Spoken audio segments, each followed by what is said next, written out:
All right, what's up? Coach Jake here, Jake Elkins, Ironclad Wrestling. Welcome to episode 1 of the Ironclad podcast show. Sir. I don't know. I got my mainest man, MJ, here with me. What's going on? We've been talking about this for well over a year, 2 years probably now. Yes, sir. Yeah. And so, yeah, we don't have a name for this. Maybe you can help us out with that, but Drop in the comments. let us know. We know that there's the truth has got to be told a little bit, and we're gonna put it out there, man. I don't know, like there's so many directions we could go with this. There's a bunch of wrestling podcasts. Everybody talks about the latest news and all the stuff, but we don't. That's not really the aim of this. We kind of want to talk about what we believe in, and I think that's true. We'll try to tell both of our stories here today and just kind of background, maybe even lay the groundwork for what we're really wanting to do here. But, we just want to try to empower folks, right? I mean, so we've been kind of, if you're not familiar with us, again, my name's Jake, grew up in Birmingham. We run a club here in Birmingham. We're new members of the Premier National League, which is like the craziest, exciting thing. Maybe we need to talk about that later. But we believe that wrestling is the greatest thing for young people to be involved in for a lot of reasons. I think there's a strong spiritual component to that. We treat our wrestling program like a ministry, but it's not church. It's maybe the halfway step to church, I guess you would say, right? And so we kind of use I don't know, man, it's a bunch of years of experience now. I think I started wrestling in 2000. When did you start wrestling, MJ? I think it was either 2011 or 2012. That's legit. That's super cool. Yeah, it's been a minute now. It's been a while. So we try to use those experiences and the hardships of wrestling to reach young people, men and women alike, and let them, find out about themselves, right? I mean, that's kind of the deal. But I think this is not, again, just for like wrestling people. I mean, I think wrestling people are going to really get excited about what we're talking about because it's going to help them understand and empower them. And we'll talk about the do's and don'ts and a lot of that stuff. But really, like if you're a person that's got kids, or a coach or whatever, you're going to care about the young people in front of you.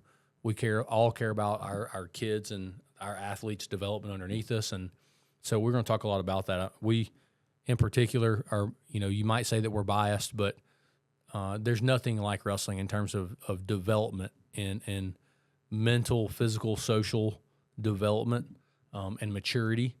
There's nothing quite like the sport of wrestling. So I'm going to try to stop saying the word wrestling. It's just like this endless thing, but I don't know, man. It's pretty awesome. Like, MJ, why don't you talk about like what drew you to why you jive so much with what we're doing? I mean, I think we've had a bunch of people that have coached, I've coached with over the years. When I first came back and started coaching, I was actually, I guess coaching in the program that you were a part of. And let's talk about that a little bit. Like, what is your background, your backstory, and why do you jive with what we're doing, and what do you want to do with what this platform we've been given? I mean, we've got. I started wrestling in 7th grade around probably 2011, and immediately I realized like the sport was different. I played soccer before, but coming into wrestling, just this feeling it's all on you, was just something that I just got addicted to really quickly. And being from Alabama, it's not a huge wrestling state, like the culture is just not what it is in these other states. And so you always hear like, just work harder. And so I kind of came up, and that was kind of like the basis of why I started. It was just hard work, just putting in the hours, and you get the results. And I had some early success from that. And so I kind of was able to stick with it. And I remember, I think it was when I started my freshman year, was when you came back from Newberry, and you started coaching as well. And I remember that Oak Mountain baby. What's up? Yes, sir. Goom. Fun times, dude. Yeah. Sure. And so you went to college, wrestled, come back. You grew up. Your dad's a pastor. You grew up in the church and all those things. And one thing that we talk about a bunch is like the ministry, if you will, of wrestling, right? I mean, I personally believe that so I started a family when I was young. I got married in college, started having kids. I really had not had prior to like, the adversity of getting married young and having two kids. The real like that was for the first like crazy hard thing I had done in like life. After that, the passing of like my grandmother, was maybe the next hard thing that I dealt with at like 25, probably, right? But like prior to that, what I started to realize when I look back is like all of the hard things that I went through were all wrestling related. And so like when I looked at some of my peers, I realized that, they were incapable of handling some of the adversity, like getting married young and having two kids, like some of those things that I was trying to tackle as a young man that, a smarter version of myself would have waited on. But like I was able to handle certain adversity because I had been exposed to these hard things, right? So what happened is wrestling became this catalyst for me to learn about myself, like for me to have these crazy hard conversations, right? It immersed me in this mental, physical, emotional, social development and this maturity that I didn't understand at the time, right? I didn't understand that I was growing apart and becoming different than some of my peers. And I definitely didn't understand it, and much less why that was happening. When I look back, like wrestling and my faith were parallel because as I kept getting exposed to, the toughest losses of my life were a wrestling match that I lost, right? Which is definitely first world problems.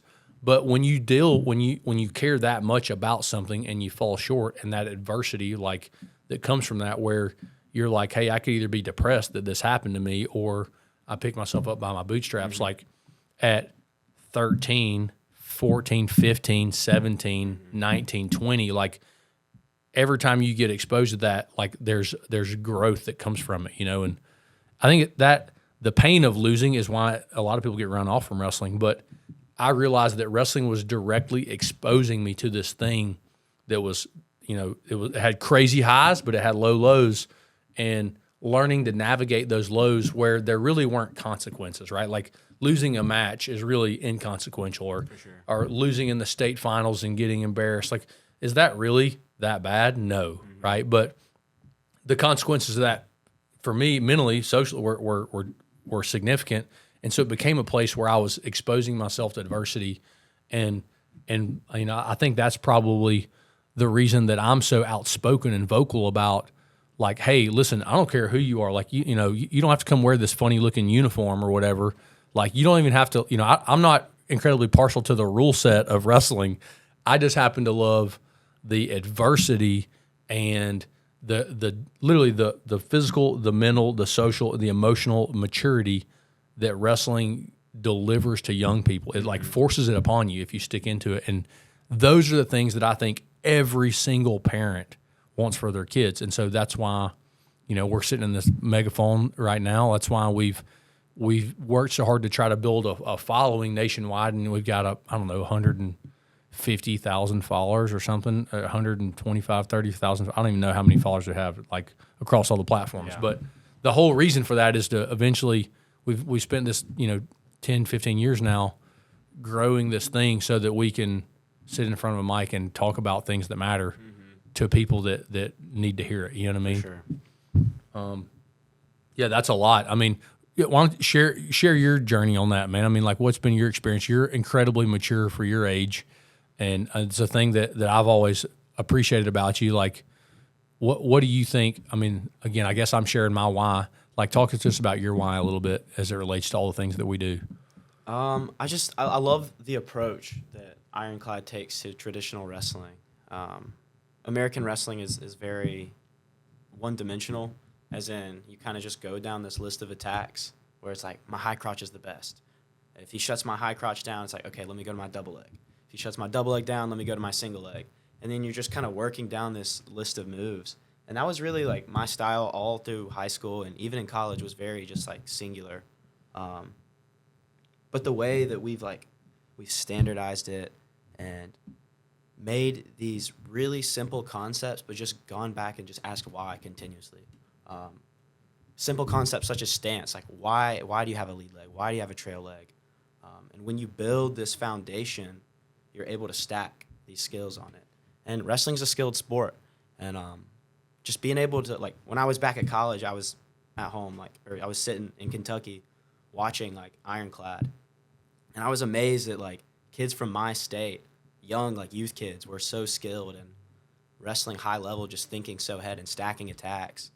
It really is so wild. It's insane. Freaking crazy. The rate of, so there's a I don't remember which book I was reading about this in, but so I'm an avid reader, love books, and yeah, I don't remember what it's in, but it was talking about in the 60s and 70s when NBA basketball started getting broadcast on television, and it talked about and there's an effect. If you know the name of the book that this came from or what this effect is called, let us know. But it is like that exposure. So like on a Thursday night, there's a game being broadcast on television. Well, on Friday morning, like every kid on a blacktop, in every city in America is trying this move that they saw in the game the night before. And so that exposure, like just it causes natural innovation, right? Mm-hmm. And so in this digital age now, like Flow started when I was a senior in high school. I remember them throwing out T-shirts at senior nationals in 2007. And so like the exposure through Flow, through Instagram and YouTube and Rockfin and all these things now, like every wrestling guy has an Instagram following and they're teaching technique and which is like led to all this exposure. But then you also, through all that exposure, you run into conflicting ideas, right? And so that was one of the early goals, objectives that I had was like, you listen to, if I go back to whatever age you are, it was the same cycle played out at different levels. Like, when I was in 7th, 8th grade, I was listening to like the kid that was a junior in high school on my team and my college coach or my high school coach, my middle school coach, and like my Uncle Jimmy, you know what I mean? And like, I don't know, they all wrestled and, I never saw them wrestle each other. So I didn't really know who was winning.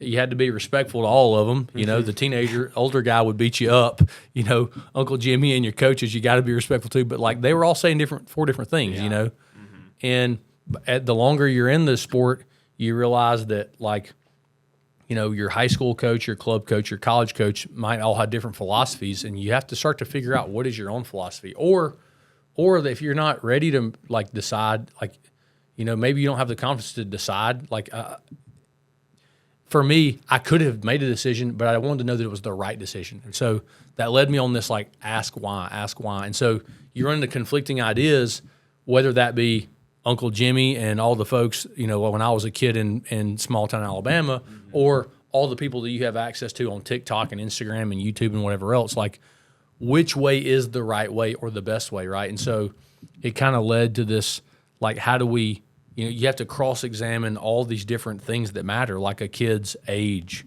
like his physical development, what are his natural inclinations, his attributes, right? Like, is he strong? Is he short and stocky? Is he long and flexible? Is he really coordinated? Does he have great feet? Is he intelligent? I remember you told me that one statistic. Like when like young youth kids, like their heads are larger. So it's not proportional to their body. Shout out to Roper. I'm probably no one's ever quoted him more than me ever. But Lee Roper took these like Russian manuscripts and like photocopied them and translated them and all these things. It's so wild. It was like a Russian encyclopedia or something. He was telling me the story about it recently when we were up there. But the average 10-year-old's head weighs 12% of his body weight. And so, rewind. I mean, Roper is the man, and if people in the wrestling world know him, he's definitely a scientist. He's assistant coach at UNI, and he's become a great friend and mentor of mine. Always sharing something with me that reshapes the way that I see the world. But I remember when he said that, like on Twitter. Like Twitter had just started, right? This is pre Elon Musk buying Twitter. This is like when people were trying to figure out like 240 characters. Like the first time. I think it was 120 before it was 240. I think that's right. Yeah. And so he posted something that said, "This is probably 2014. I'm guessing. Like I don't know what year this was." But he said the average 10-year-old's head weighs 12% of his body weight, and it started this long conversation thread.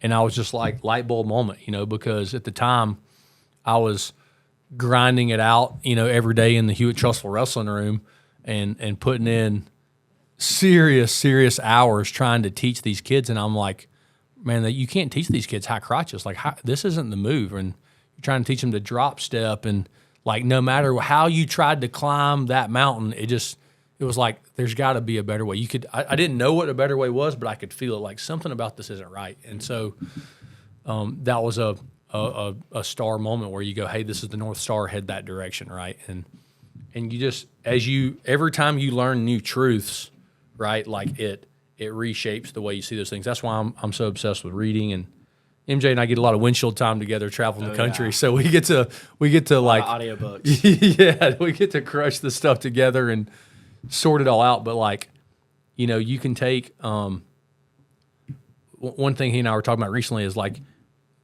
so I hated reading personally as a kid. Like I just never, I don't give nothing about reading literature. Too ADHD for that. Yeah, dude, like I was spaced out probably thinking about wrestling, but now like it really hit me because you could take 10 years, when someone spends 10 years of their life becoming an expert on something or longer, eventually they write a book about it. And in 10 hours or less, you can consume 10 years of their life and the wisdom from that, right? And so then you apply it to your own things. And so it's really remarkable, and that's kind of what has birthed Ironclad Methods is every time we find a new truth, it's like stacking and building technology, and I love the analogy you use. You say looking through different lenses. Each time you get a new piece of information, you look through this lens. Or like how even we wrestle our folk style, we're able to look through like a freestyle lens. Or even more recently, we started incorporating some jiu-jitsu and just how it confines your wrestling. And I really like that idea of just being able to take different pieces of knowledge from other specialists and apply it to what you know. And it's been awesome to see how it's unfolded here. Just learning about other things, like learning about tennis. What was the book? Yeah, the inner game of tennis. Inner working of tennis. Yeah, I've been watching the U.S. Open, so I'm like, okay. Now, if I were wrestling, like, how would be creating these dilemmas? Yeah, when I'm playing pickleball, I'm like, I'm like lost. Yeah, I feel like I'm Federer out there playing pickleball, and I'm thinking about the deep science of tennis. It's so funny. Yeah, man, it's really pretty awesome, and I think that's what we've got these membership areas and stuff where we talk about a lot of the deep training and really high value truths and things like that. But like, I think my vision, like I said, we're just trying to figure this out. My vision for this is really just trying to help empower people through wrestling, helping people find wrestling, because I think that it has a lot of the things that people are looking for themselves or their young people. If you're an adult, like finding jiu-jitsu, like there's something that I'm not smart enough to fully know and understand, but there's something empowering about grappling for people, just in the feedback loop, where it's just a place for you to show up and learn about yourself and have a craft and really develop a craftsman mindset. And so I think for me, like, that's a big thing that I want to like just use this platform that we've been given to help people understand the benefit of like why you should be involved with wrestling or grappling, to talk, and then really like a thing that's really been heavy on my heart lately is talking about like the morality of things. And so kind of this fresh idea is that when you do anything long enough, you eventually develop like a sense of morality about that, right? And so like, and maybe the way I'm explaining that is silly, but like, if you cut grass long enough, right? Like you learn how to cut grass, then you're trying to do a good job cutting grass, then you're trying to do a great job cutting grass. And then like at some point, there comes a day when you cut someone's grass and you leave clippings like on the driveway, and it's no longer about like, should you blow this off or not blow it off? You're like leaving clippings on this person's like sidewalk is like wrong of me to do. Like I know that this is the best way and this is the way it should be done. And like, whereas the 13-year-old kid that lives next door cuts it and leaves grass everywhere, he's just unaware of like, hey, this is a thing to do, right? Like, and maybe in that sense, in that, analogy, maybe like morality doesn't sound right, but like in terms of wrestling, everybody's trying to do the best job they can, like with their kid, and so we don't, in parenting, there's not a great manual on those things, like everybody's just literally trying to do their best.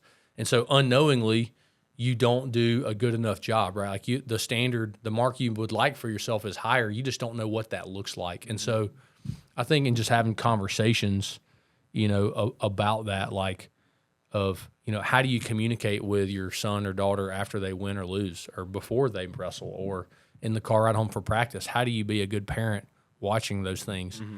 How do you, as an athlete, navigate the psychology of wrestling, of the ups and downs, because it's tough, man. It's truly trying, baseball players, have a couple strikeouts and get in a slump and beat themselves up. And I remember telling one of my family members, they were talking about, baseball and whatever. And I was like, yeah, well, imagine if every time you struck out, like the pitcher got to peg you with the baseball, you know, like that's wrestling, like that's, I was like, so I'm sure Tommy was a little upset when he lost, when he struck out, but like, if, when you fail, you also get like your shoulder wrenched or your neck, or you get choked a little bit, like in a singlet, that's in front of everyone, fully exposed, like that's wrestling. Mm-hmm. And usually your parents are screaming from the sidelines at you, like, so it just, wrestling can be so trying, man. And that's, I say that and it sounds like scary. Probably somebody's listening to this going like, I'll never put my kid in that, like it's like the best thing ever. It's the feeling of getting your hand raised, knowing that you did the whole thing. You played baseball, you played all 9 positions, and you batted all 9, or you hit for all 9 guys, and like you did it. But also when you fail, what happens, and that translates incredibly. There's a lot of literature on this, but that obviously translates to being a leader. It's very empowering, and those skills that you learn translate to business leadership, to being C-suite executives. I mean. There's I'm sure you've seen the Forbes article that always it circulates every year or two, I guess, about how they found that wrestlers make like basically the best employees and high level execs because of the skill sets, right? Yeah, wrestling sport, it definitely teaches you gotta love the process, because it's grueling. It's hours and it's time, it's your diet, and I was listening to Caden Henschel's podcast. I forget what episode it was, but somebody said, the person who enjoys walking is going to go way farther than the person who enjoys the destination. Yes. And that was really profound to me. And, just wrestling, it teaches those skill set, or teaches those concepts and everything that you can use later on in life, later on in a business. Like, we're sitting here doing a podcast. We don't know anything about this, but like, hey, we're tackling it. We're giving it our all. We're getting a good rep at it, and we're going to learn and get better. And just having that mindset, being excited to just lean into your weaknesses. It's a courage, right? Like, hey, I'm exposed here. I'm exposed. I'm vulnerable. What this could go horribly wrong, but I'm gonna head down this path and do this thing because I think that it's gonna be ultimately rewarding, right, or fun, and so there's something about that it teaches. And I try to like reflect and look at that all the time. I mean, we'll go on a Saturday and you coach 300 matches for kids on a Saturday. We'll have 80 or 100 kids wrestle, and they get 2 to 5 matches, 6 matches a day, per kid. And so it's like at the end of the day, you've watched like these things over and over and over again. You see like a kid's journey either on a single Saturday at a tournament or over a 3-4 month season, like. And I always like reflect, whether I'm riding or just riding home or whatever, and see like, how does that, like that kid took that one little step. He made that little bit of progress, right? Like the feedback loop is so small. You can see their little brains working. It's just like, I don't know, it's so cool. And maybe I like dork out on it. I definitely dork out on it more than probably anybody else. Yeah. But it's so interesting to see how those things, you start ingraining them in kids, whether they're 7 or 13 or 17. And then we work in the business of wrestling, but like, wrestling just happens to be our catalyst, our platform, right? Like the conduit that we're using. All the things that we're doing could be applied to any other business as well, right? like those same things to start a podcast, to I don't know, man, whatever it is, right? To start a business, to go out on your own, are like there's a connection between those things. There's a direct correlation, right? Sure. And like we didn't just like wildly, you know, I mean, I was like, hey man, what do you know about running a camera? Like you're a pretty good musician. What do you know about? You're like, not much, but I'll play with it, you know, and so 10,000 hours. So like you're a perfect, you know, I mean, yeah, you're a testament to that, right? Of like that skill that you developed, and so that's what I think's missing. I mean, I really feel like we've talked about this a bunch of like the things that are missing in society. When we tend to, I listen to everybody go to a restaurant or a cookout or hang out with family. Everybody wants to be pessimistic about the trend of society, how it's headed a certain way.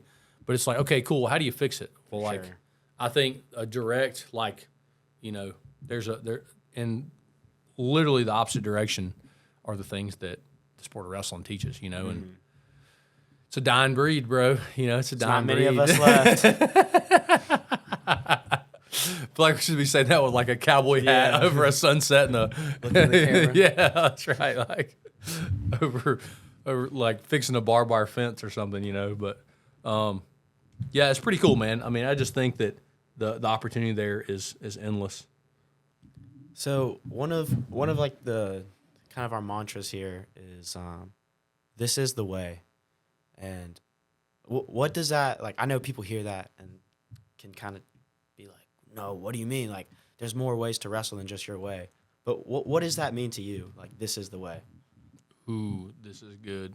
Are we live? Yeah. Oh, okay, dude.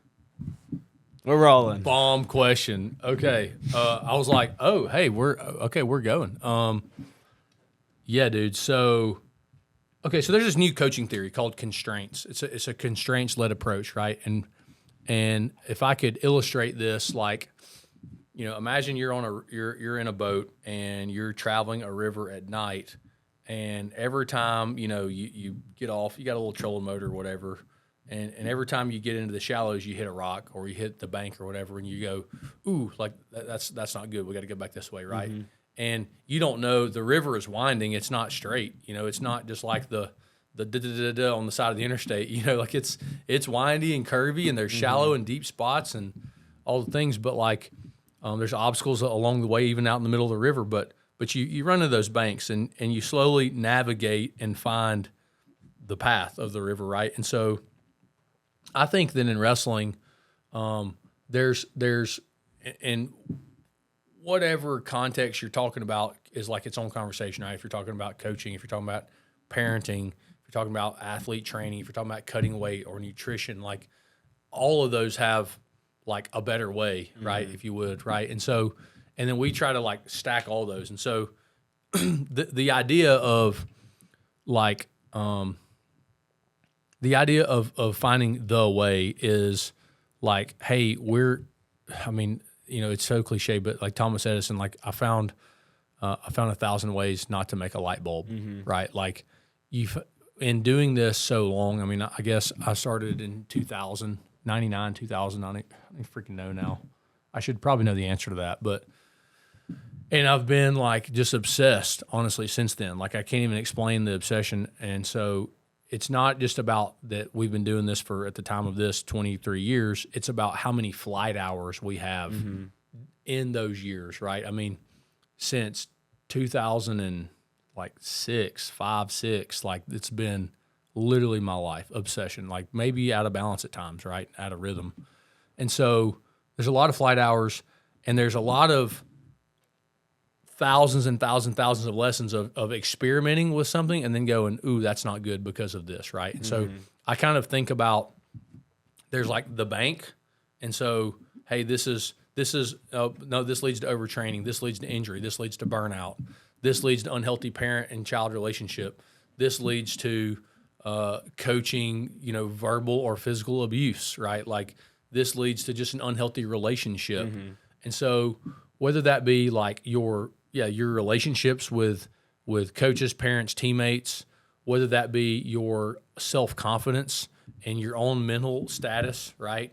Whether that be your own physical health or the value of your training time, or the people that you associate with, or like the sustainable habits and lifestyle that you create for yourself. All of those things have embankments, right? That you run into and you crash and you're trying to crash. But then there's also, I got this from Urban Meyer's book, Above the Line. But there's this threshold that you would call above the line, right? Like even if like you could do it a certain way, it just feels better if you do it that way. You know what I mean? Like, and so we try to. That's the thing that we talk about a lot here is above the line interactions, above the line with our attitude, with our communication, with our, you name it, with our appearance, like whatever it is, being above the line, like setting a standard that's high and then just not dipping below that. It's like, does anybody, die because, dad yelled at his son after a wrestling match when he's 8? Like, no, but like, should you really have to yell at your 8-year-old after a wrestling match? Like, No way. I just don't think that it's necessary, right? Like, could it be better? Awesome. And so, like faith, like I don't think we should be judging harshly for when people fall below the line, but we can set a standard that is above the line that people that we try to reach. Like we're trying to pursue this thing we're trying to pursue excellence in all things, right? But I think the podcast for me is about like us trying to discuss, have conversation around, and exemplify what the way is, right? And whether that be a lot of this stuff we can do through conversation.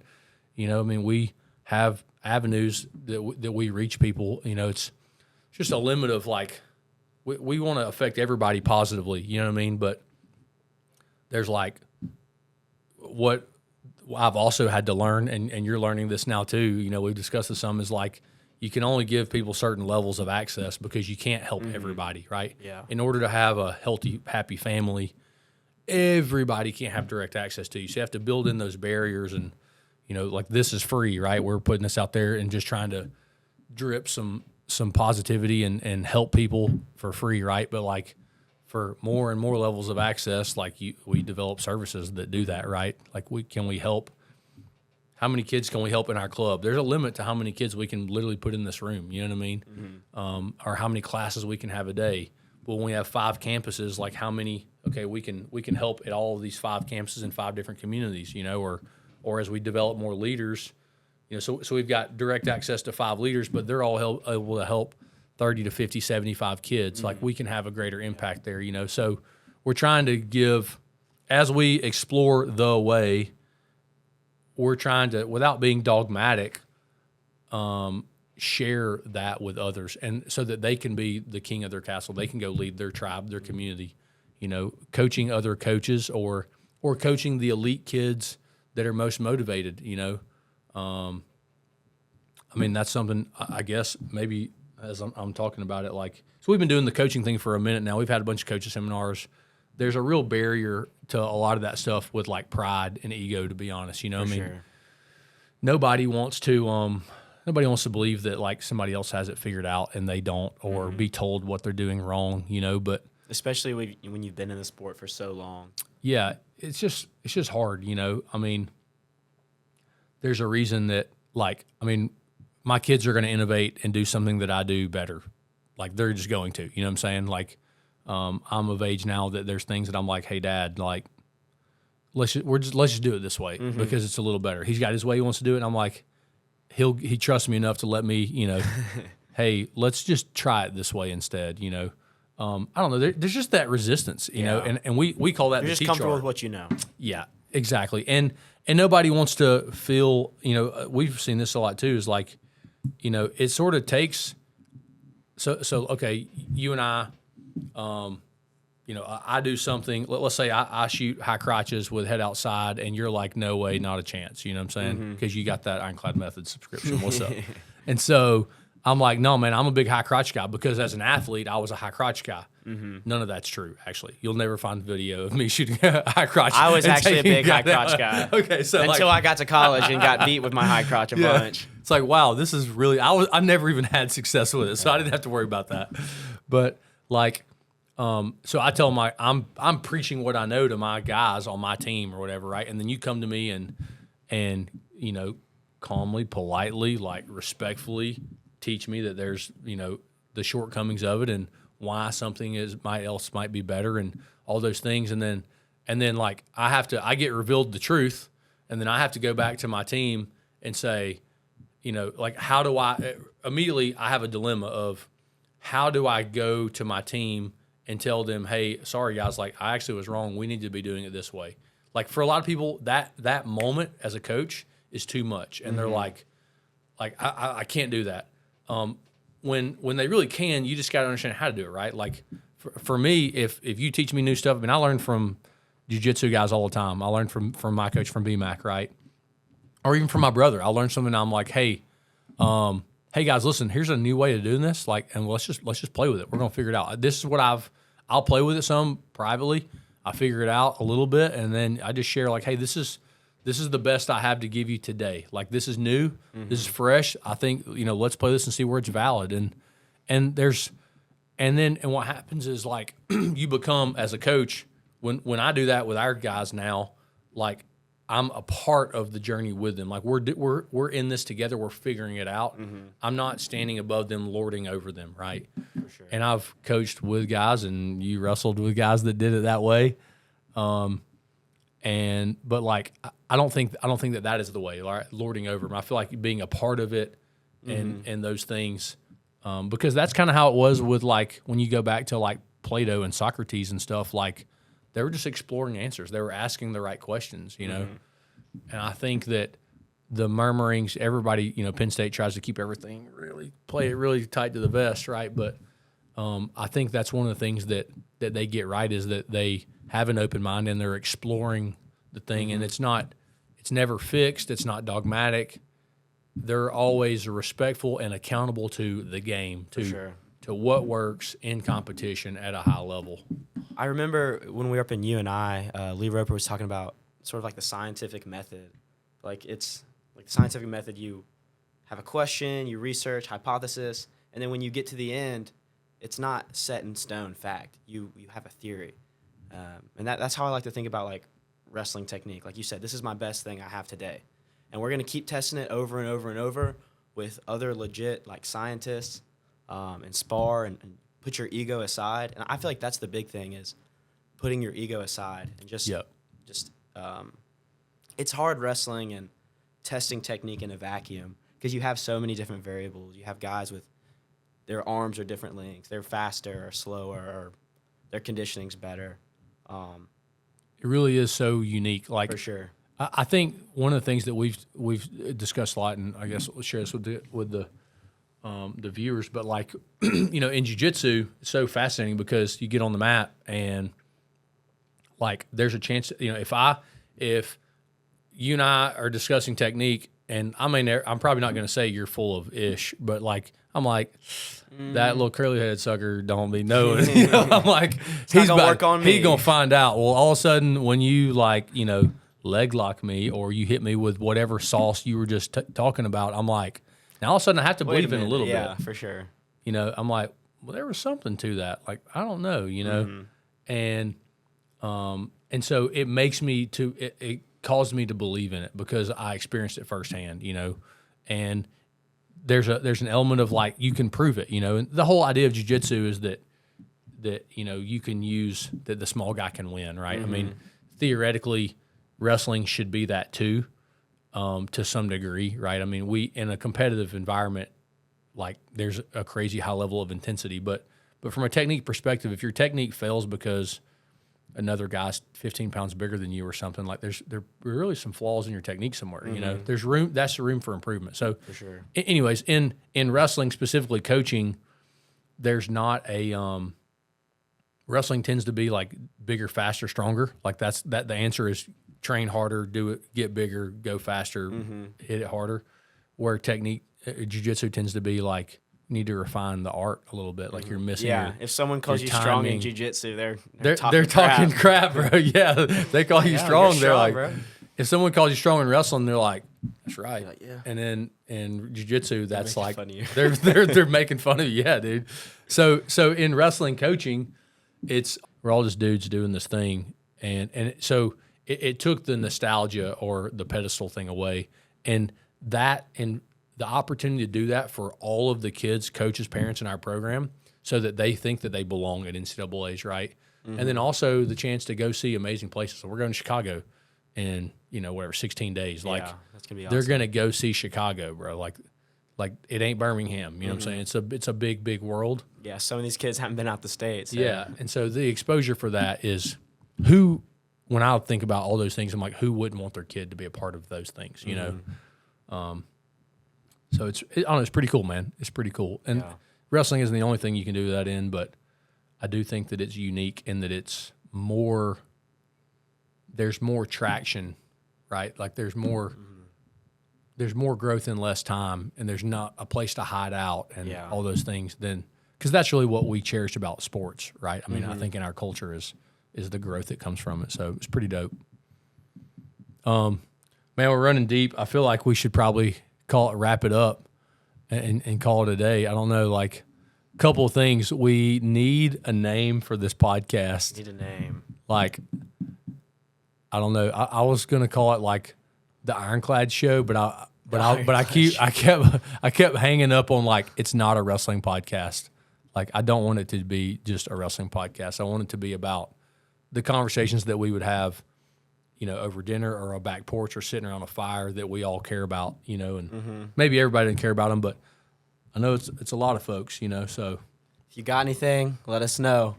We're searching. We're brainstorming. Absolute. Man, loved it. First one down. Yes, sir. We'll hit it back next week, I guess. Catch us. Where are we going on this thing? We're going to be on YouTube. Catch us on YouTube first. YouTube for sure. YouTube for sure. At Ironclad Wrestling.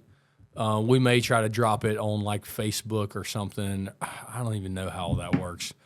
We'll get it on. We can hyperlink it. We'll hyperlink it. We'll get it on all the places. Come find us, and we'll get it right. Appreciate you guys. Love y'all. See you later.